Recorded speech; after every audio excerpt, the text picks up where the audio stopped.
Okay, so we are going to talk about deadlifting. First thing you're going to do is have a good setup.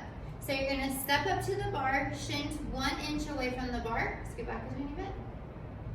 Toes slightly pointed out. Same kind of positioning as your squat. So your arms are going to be on the outside of your legs. So Braylon is going to bend down to grab the bar with straight legs. There's 5 steps to this. First one is setting up your grip. Number 2, shins to the bar. Knees don't pass your elbows. So knees back a little bit. Good. So her hip positioning should be right here. Okay?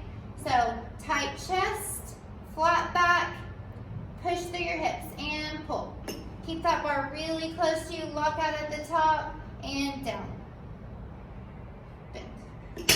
So whenever you're going down, whenever you're locked out, and you're going to drop the bar, hips back first, and then bend and bring the bar down. Don't try to slowly bend down with it, okay? So let's try that one more time.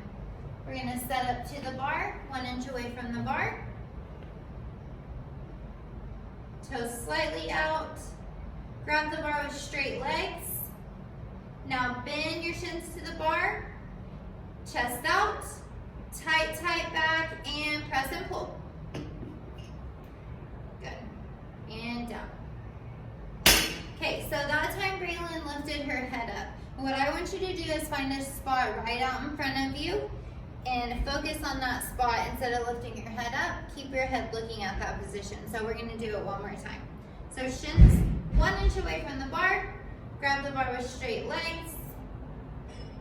Knees or shins to the bar. Chest out. Tight back. Arms locked and pull. Right up your legs. Lock out. And down. So something you can see sometimes is when you're pulling that the bar may get away from you. That's when you can start to have lower back problems. So we want to drag that bar right up our legs. So make sure that you're keeping your back tight and your core tight.